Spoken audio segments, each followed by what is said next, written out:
In this episode, we share a recent but temporary update that impacts federal student loan borrowers. Let's get started. Let's get some money. From New Money, New Problems, it's the New Money, New Problems podcast, a show for successful professionals searching for the tools they need to navigate financial opportunities and obstacles they've never seen. Negotiating compensation, purchasing your first investment property, helping your family with money, the highs and lows of entrepreneurship. New Money brings new problems that require new solutions. Join us as we work through them together. I'm Brenton Harrison, and this is the New Money, New Problems podcast. Hello, my name is Brenton Harrison, and while I would typically say this is Brenton Harrison with insert company here, there's a reason that I'm not doing that. Whether you are here for our New Money, New Problems community, and that is our financial advisory where we serve the needs of first and second generation high income earners, or you're here for Escape Student Loan Debt, where we help people with federal student loan debt have it forgiven, reduced, reorganized, or expedited, you'll know that we typically post episodes on Friday. This is not a Friday. This is an off-cycle episode because of an update that has some urgency when it comes to the timing for our Escape Student Loan Debt community. But the reason we didn't want to post on Friday for our New Money, New Problems audience is because not all of them have federal student loans. We've shared in the past that those businesses are not connected. Our work with Escape Student Loan Debt is not affiliated with our work as an advisory firm, but there are times when the topics cross each other and we make sure we post on both platforms. So we're doing that today. And the reason that we're here is because last week, the Department of Education released an interim rule where they temporarily reintroduced the pay-as-you-earn plan and the income contingent repayment plan. And if you're used to listening to Escape Student Loan Debt and you know this like the back of your hand, just bear with me for a couple of minutes as I catch up the other audience at New Money, New Problems. But under federal student loans, when it comes to repayment plans, there is an umbrella of payment plans called the income-driven repayment plans. Those plans are based on a percentage of something called your discretionary income each year, and it's a way that people have had a more manageable payment where they have their student loans forgiven after paying less money than they would have to pay if they simply paid off the loans. It's also a way for public servants who are working in education or nonprofit work or government work to have their student loans forgiven after 10 years under public service loan forgiveness, which requires you to use an income-driven repayment plan. Now, of the plans under that umbrella, the newest and most recent plan was the SAVE plan, which is currently under attack by the courts and is likely to be struck down. And as a result, all the people who signed up for the SAVE plan, which was millions and millions of people, they have all been put into an administrative forbearance where they're not required to make payments on their loans. Interest is not growing on their loans. But unfortunately, as a result of that administrative forbearance, they are also not getting credit towards the forgiveness that typically comes with income-driven repayment plans, nor are they getting credit towards public service loan forgiveness in terms of their count towards the 10 years of payment that are required before it's wiped away under that program. Now, an additional wrinkle to this, and Escape Student Loan Debt listeners, you are now back in the mode where you should be paying attention. We've discussed that the reason that there is so much fear and trepidation regarding some of the court rulings that are coming up with the SAVE plan is that part of the discussion has been whether or not the Department of Education even has the authority to both create new payment plans like the SAVE plan, but also to offer forgiveness of student loans under those payment plans. There are those that were created by Congress, which is the old and new versions of the income-based repayment plan. And then there were those that were created by the Department of Education. Now, prior to the SAVE plan, those plans created by the Department of Education were the revised pay-as-you-earn plan, the pay-as-you-earn plan, and the income contingent repayment plan. When the SAVE plan was created, it took the place of the revised pay-as-you-earn plan. And since July 1st of this year, access to the pay-as-you-earn and income contingent repayment plan were closed. So before last week, the only IDR plan that existed that was created by the Department of Education actually was the SAVE plan. They're saying that that plan is illegal. And if that plan is illegal, there's the possibility that the other plans that they created are illegal as well. And if the payment plans aren't allowed, then it's also not allowed to offer forgiveness. So as a result, while these rules are in a holding pattern, the Department of Education responded by not only putting borrowers who are in SAVE in administrative forbearance, but they also put a pause on any forgiveness being granted under any income-driven repayment period, and that pause has been in place for a decent period now. But last week, the Department of Education, which really only has, in terms of this administration, December and the first half of January to enact any changes, they released this interim ruling, and it says, and I'm quoting from what you'll see on the screen, we'll put the link to this in the show notes. The scope of this rule is narrow. It just revises the end date for most borrowers to enroll in the income contingent repayment or pay-as-you-earn plans from July 1st, 2024 to July 1st, 2027.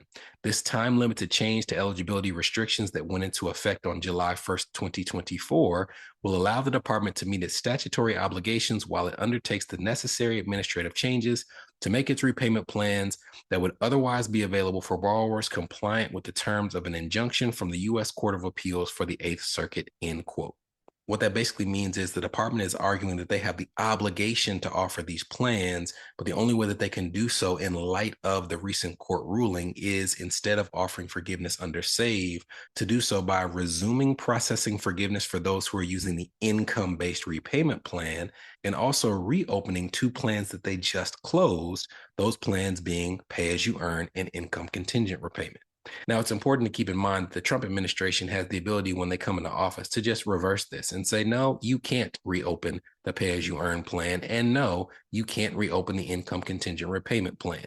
So the only plans that we're going to allow you to use is the income-based repayment plan, and they cannot take that one away without an act of Congress because it was created by Congress. But if passed as prologue, this opens up a really, really crucial window for certain borrowers, because if this goes like it has gone in the past, they would have to be really, really aggressive, and I would argue that it might take more work than they plan to do to take people who signed up before they cut off access again and kick them off the plan. It may be more likely that they do what has been done in administrations past, where they close it off to new borrowers from a certain point, but others are grandfathered in. Now, we don't know what the future holds, but if that were to be the case, where they don't allow future borrowers to enroll in the plan, but they do allow you to be grandfathered in, there's this very narrow window of time where you have to get your application in before they make that change. So let's talk about when you can do it, if you should do it, and who it impacts. The first is when you can do it. And if you're looking on screen, we're looking at a summary of the ruling, an article that was written up by Forbes, and it says at the bottom that the rule is expected to go into effect in 30 days, which means borrowers could be able to apply for pay-as-you-earn and income contingent repayment by mid-December. So this is time sensitive, but it's going to take a while for that window to be opened up, which actually suppresses the period of time in which you could apply if there is a rule change. Next, let's talk about who should do it. And this isn't going to be necessarily a plug for our income-driven repayment plan guide at Escape Student Loan Debt, but we do think it is a decent tool. We'll put a link to it in the show notes, but you can download it by going to escapestudentloandebt.com/guide. If you're following along on screen, you're looking at that guide, and in it, it describes the eligibility for different payment plans, including pay-as-you-earn. So in terms of who should do it, first you have to be eligible. And who is eligible? Well, if you're following along on screen, you can see that you can only have direct loans that you're paying under this plan. You have to be a new borrower as of October 1st, 2007. So that means you either took out your first loan after that date, or you had paid off all student loans before you took an additional loan as of that date. And you also have to take a new loan after October 1st, 2011. So first loan or all of your previous loans were repaid as of October 1st, 2007, and then you have to take another loan out after 2011. So if those dates don't apply to you, it doesn't really matter because you're not eligible for pay-as-you-earn.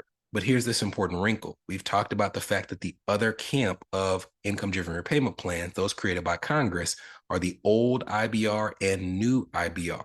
Now, new IBR is very, very similar to the pay-as-you-earn plan. And if you look at the dates eligibility, in order to be eligible for new IBR, you have to be a new borrower on or after July 1st, 2014. So based on the dates, if you were 18 and you took out loans in undergrad, you're really talking about people eligible for new IBR who are 28 years old or younger, Or if you're a person who took it out for the first time in graduate school, maybe you're 32 or younger, but that's kind of the age range. If you're older than 32 and went to school at quote unquote traditional times, then it's highly likely that you're not eligible for new IBR. So you can either do pay or you are stuck with old IBR. And old IBR says that you have to have an outstanding loan balance before July 1st, 2014.